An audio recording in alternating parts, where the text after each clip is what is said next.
السلام علیکم ورحمۃ اللہ وبرکاتہ۔ نحمدہ ونصلی علی رسولہ الکریم، اما بعد فاعوذ باللہ من الشیطان الرجیم، بسم اللہ الرحمن الرحیم۔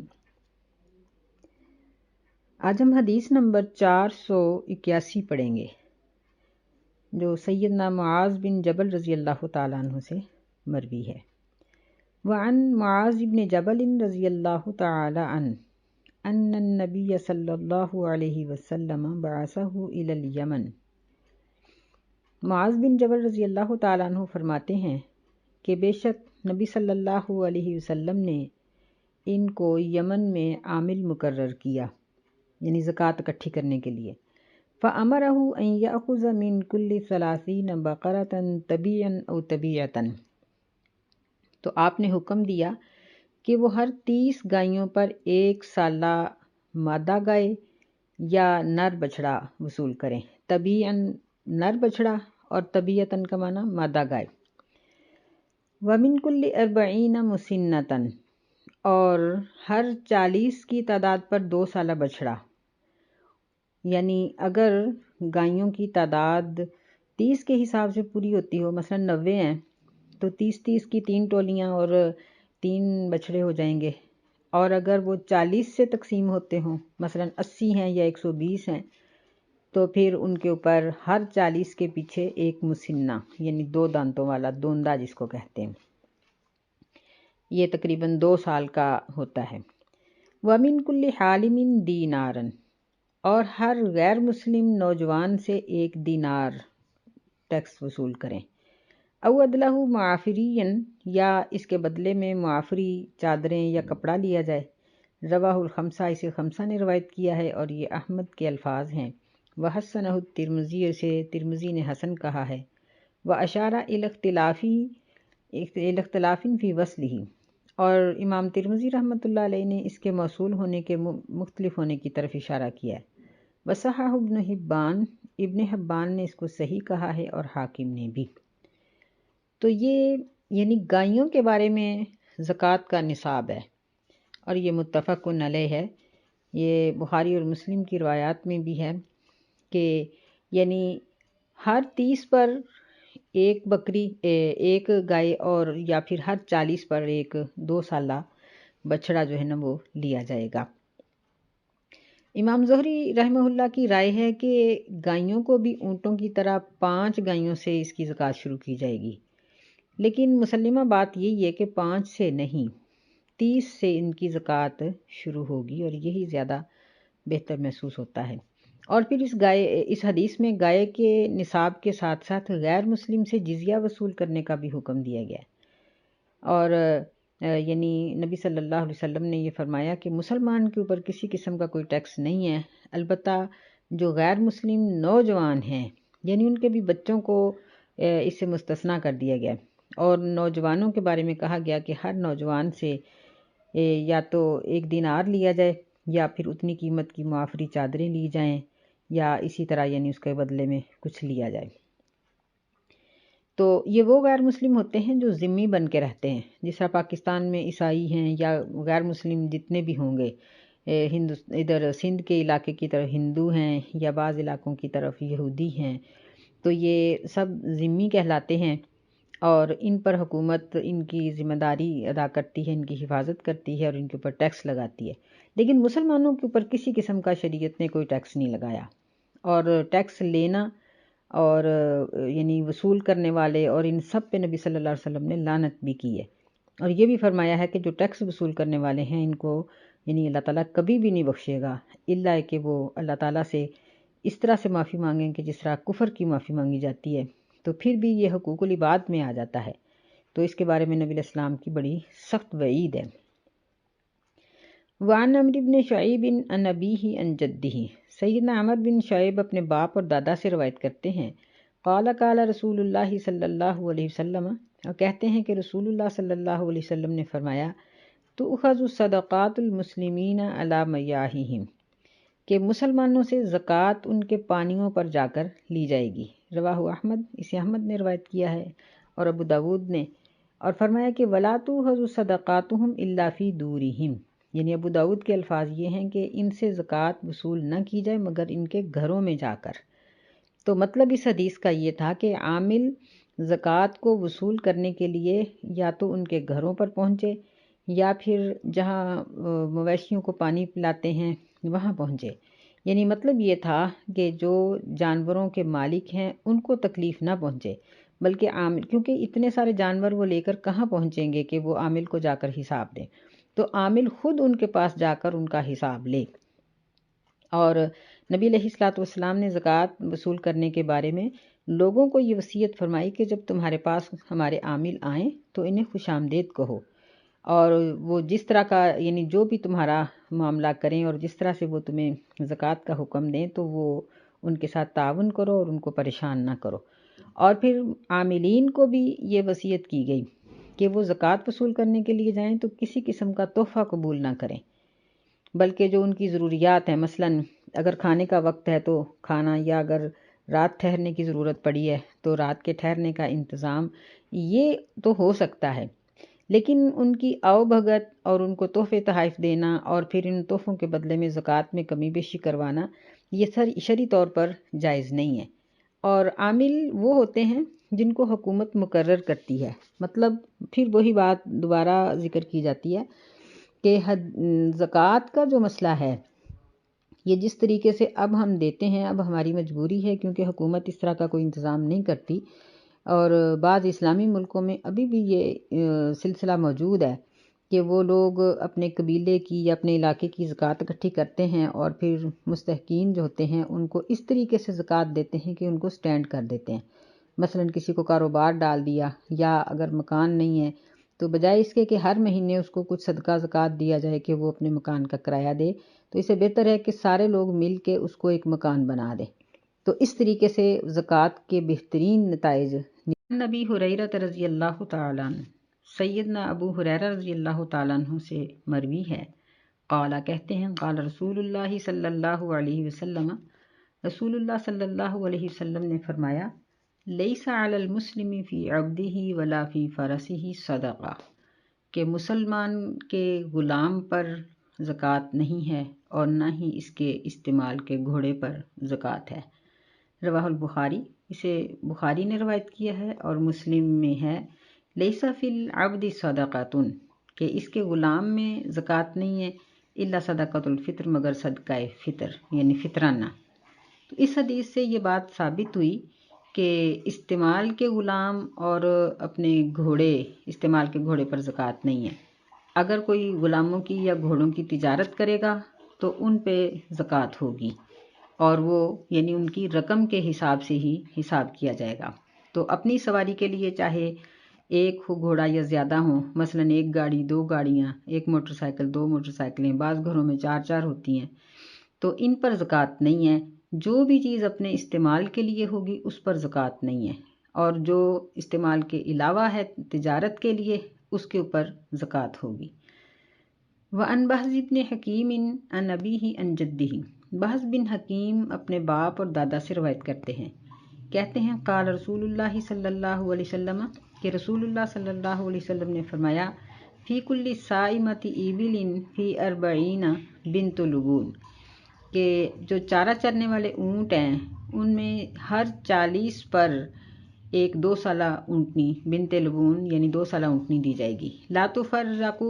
ابل عن حسابہا، اونٹوں کو ان کے حساب سے متفرق نہ کیا جائے، علیحدہ علیحدہ نہ کیا جائے، یعنی جس طرح ہم پہلے پڑھ آئے ہیں کہ اگر کاروبار کرنے والے مختلف ہیں تو وہ زکوٰۃ بچانے کے لیے اکٹھے نہ ہوں، اور اگر ان کو اکٹھے ہونے کی حالت میں زکوٰۃ پڑتی ہے اور مل کے کاروبار کر رہے ہیں تو وہ زکوٰۃ کے وقت میں علیحدہ نہ ہوں۔ فرمایا، من اعطاها متاجرا بها، جو شخص زکوٰۃ ادا کرے گا اس کا اجر اور اس کا ثواب اس کو ملے گا، فلہ اجرھا، تو اس کے لیے اجر ہے۔ اس کا یہ بھی ہے کہ متاجرا بها، اجر حاصل کرنے کی نیت سے جو زکوٰۃ دے گا، فلہ اجرھا، تو اس کو اس کا اجر ملے گا۔ ومن منعها، جو شخص زکوٰۃ روک لے گا، فإنا آخذوها، تو بے شک ہم اس کو زبردستی اس سے لیں گے، وشطر مالہ، اور اس کے مال کا کچھ حصہ بھی لیں گے۔ عظمۃ من عظمات ربنا، یہ فرض ہے اللہ تعالیٰ کے فرائض میں سے، یعنی زکوٰۃ بھی باقی فرائض میں سے ایک فریضہ ہے۔ لا یحل لآل محمد منہا شیء، آل محمد صلی اللہ علیہ وسلم کے لیے اس میں سے کوئی بھی چیز حلال نہیں ہے۔ رواہ احمد، اسے احمد اور ابو داود نے اور نسائی نے روایت کیا ہے، اور وصححہ الحاکم، حاکم نے اس کو صحیح قرار دیا ہے۔ وعلق الشافعی القول بہ علی ثبوتہ، اور امام شافعی رحمہ اللہ علیہ نے اس کے ثابت ہونے پر اس قول کو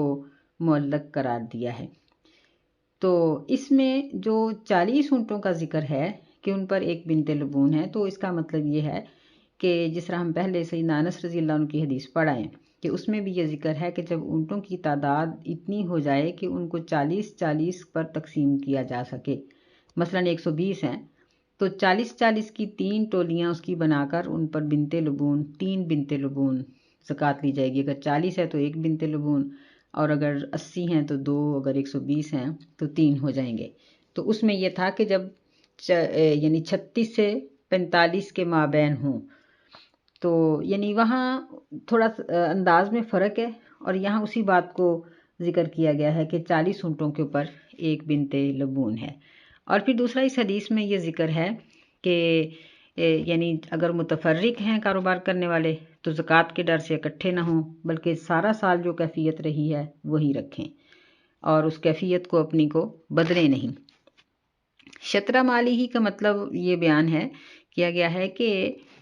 مثلا جب جانوروں کا حساب کیا جائے گا اور ان کی زکوٰۃ نکالی جائے گی، تو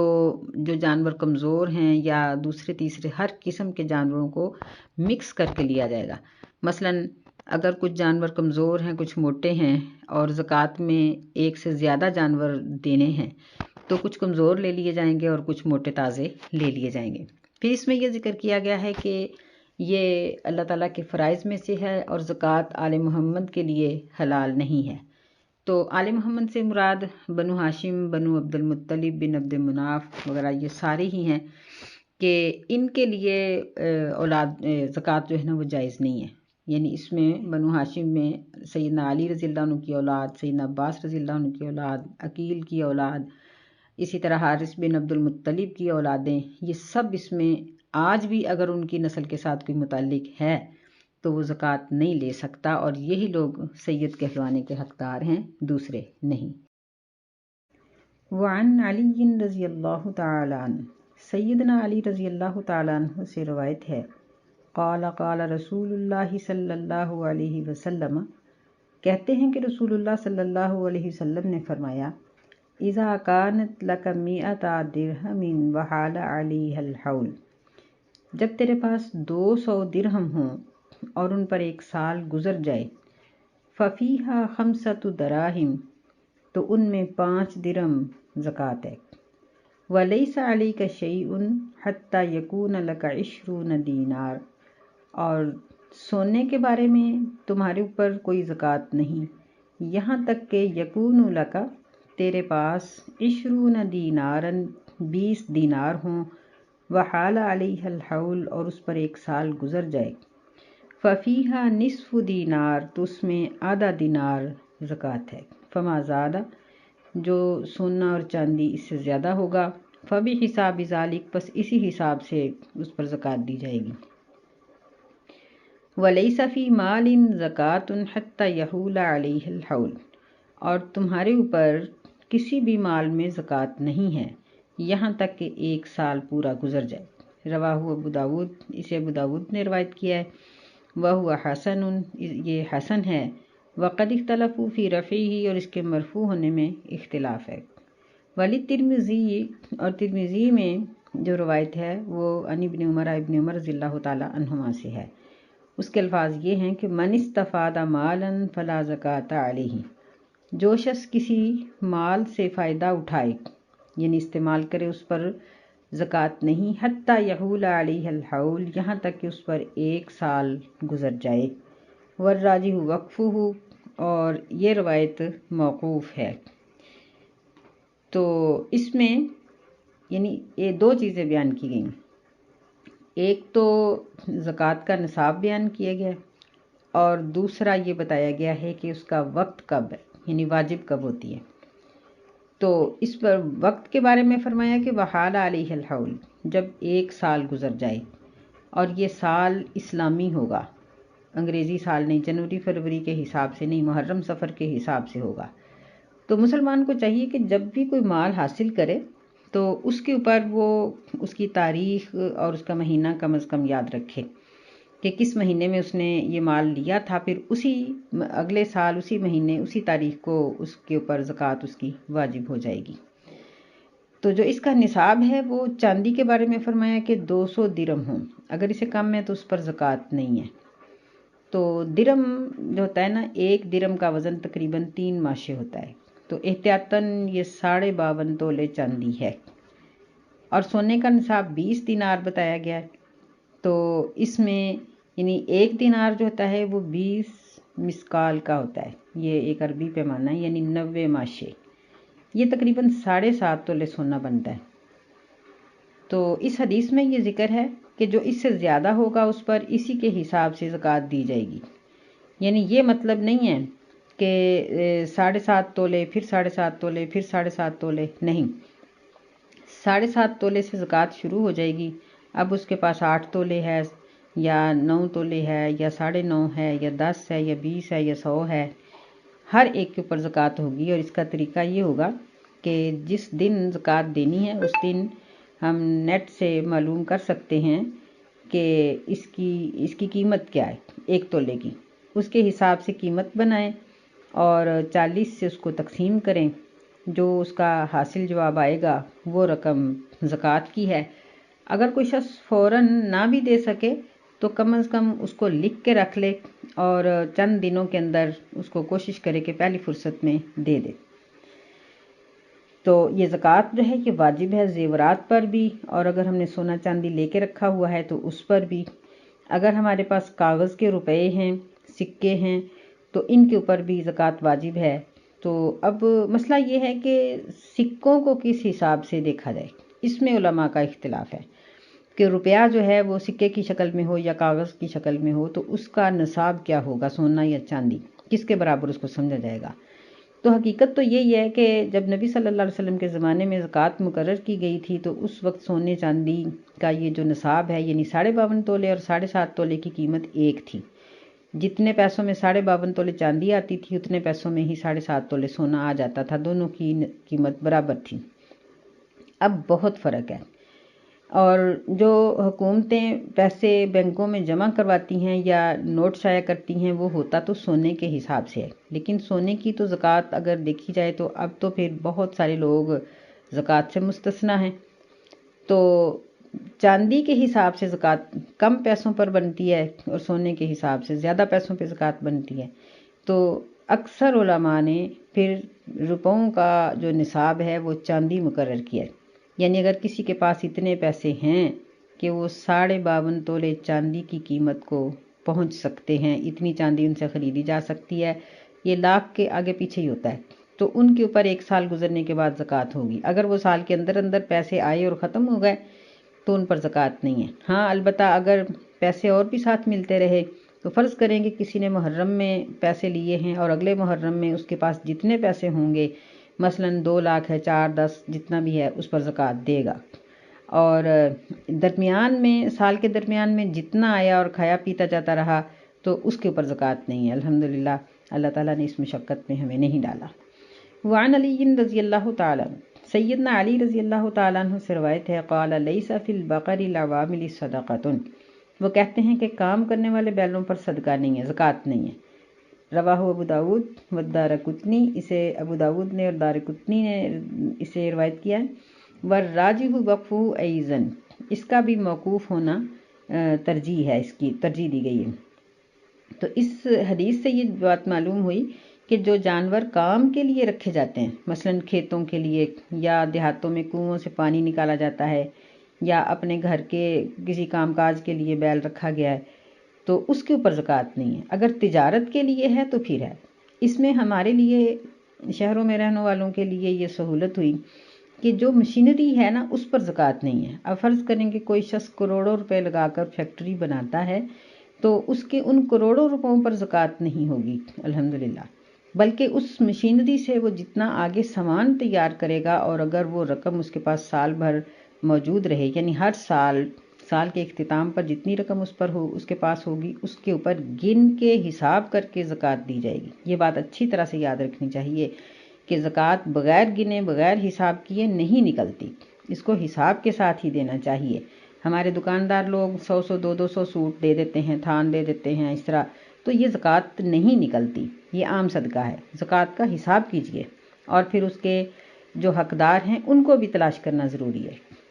وعن عمرو بن شعیب بن نبیہ جدہ عبداللہ بن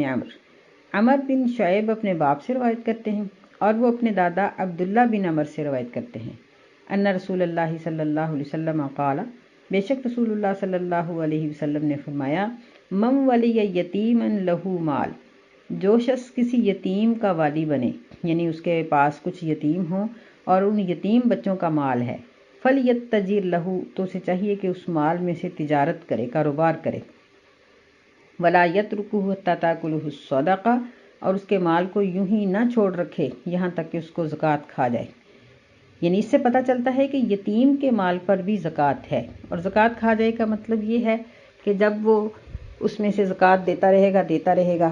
تو تجارت تو ہوگی نہیں، بالآخر اس کا وہ مال ختم ہو جائے گا۔ تو فرمایا کہ اس میں یتیم کا نقصان ہے،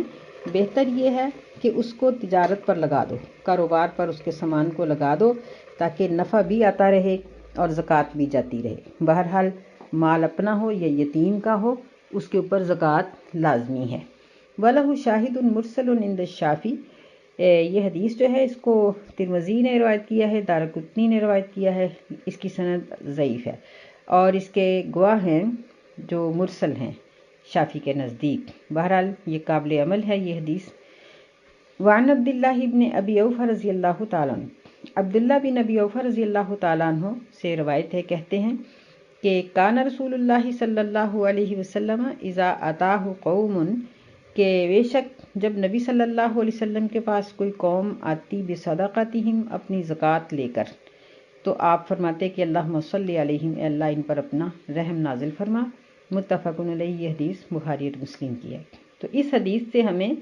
دو مسئلے معلوم ہوئے۔ ایک مسئلہ یہ معلوم ہوا کہ اتاہ قوم بصدقاتہم، کہ لوگ اپنی زکوٰۃ کا خود حساب لگا کر خود وہ بیت المال میں جمع کروائیں۔ ہم نے جبکہ پیچھے یہ چیز پڑھی تھی کہ نبی علیہ السلام کا طریقہ مبارک یہ تھا کہ آپ عامل بھیجا کرتے تھے اور وہ جا کر لوگوں سے زکوٰۃ لے کے آتے تھے، تو